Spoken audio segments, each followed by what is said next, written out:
Hey, welcome back on this Mayor Monday. This morning we're talking with the mayor of Sandy. He's been an outspoken figure throughout the pandemic, urging Oregon Governor Kate Brown to keep our local businesses open. Mayor Stan Pulliam has also expressed outrage after it was revealed the state would tax our stimulus payments. Mayor Pulliam joins us live right now to tell us what he hopes happens next. Good morning to you, Mayor. Good morning. Thank you for having me. Yeah, you've been making some headlines lately. So let's first talk about your reaction to Oregon taxing these stimulus payments. It sounds like you obviously were surprised to hear about that. And what do you hope happens? Yeah, I mean, it really is unbelievable. It's hard enough here in Oregon to be employed. Now it's even harder to be unemployed. It really is against everything that of the values of the Oregon that I know and love to think that after somebody has struggled as much as many of our Oregonians have during this pandemic, that they would simply be taxed again on the stimulus dollars that's supposed to be helping them out.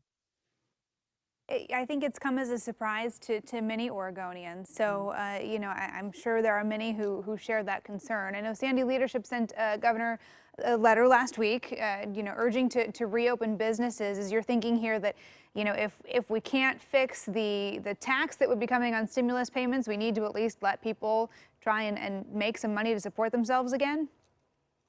Yeah, that letter really does go to show, where the decisions should be made, which I believe to be at the local level. When we started this process, we had counselors who had a variety of opinions all over the board on where we should be on COVID. But what we ended up doing was having a conversation and a debate as a community.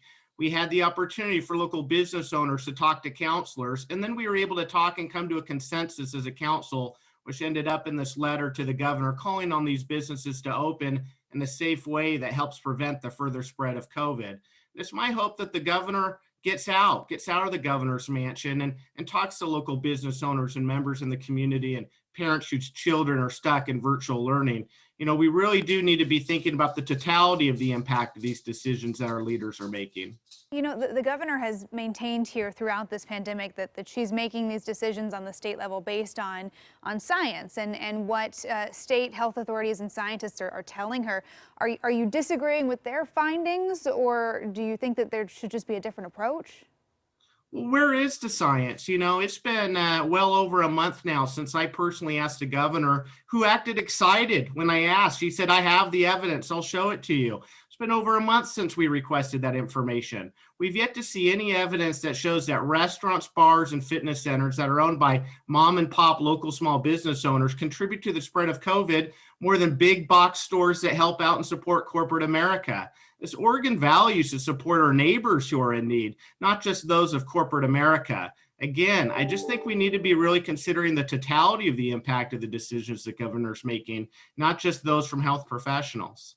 Okay, and you have been very vocal about the COVID issues and the businesses being closed. You've also been vocal about what you've been seeing in your neighboring city, Portland. You spoke on Fox News recently about Portland starting to look like a completely different city. I mean, what are your thoughts on what's happening in say, downtown Portland, and what do you think needs to happen to change things?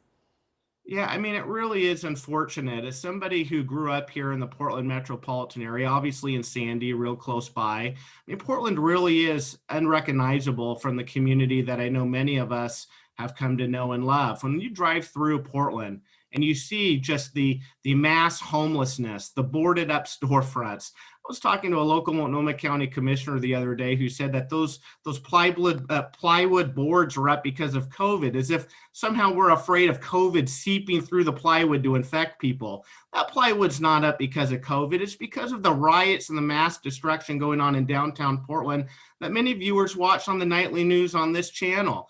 It's unacceptable. Portland really needs to turn away in the way of leadership, support and defund our local police, and really bring Portland back to the place that a lot of us really know and love and were proud of at one time. Well, I know in trying to help our small businesses through all of this tough time, I know you've been looking at ways to do that in Sandy. You recently passed the Outdoor Structure Grant Program, trying to really give these businesses the means to at least be open and operating within current guidelines. So what should businesses know about some of the resources there?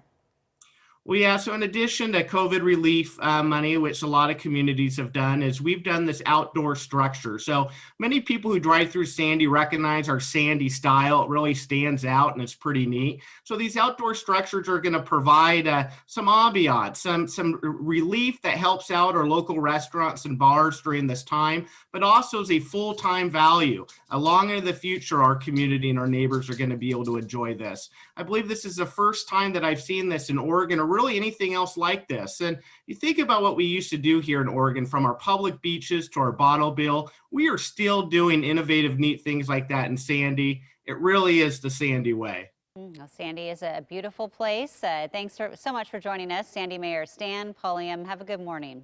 Thank you, you too.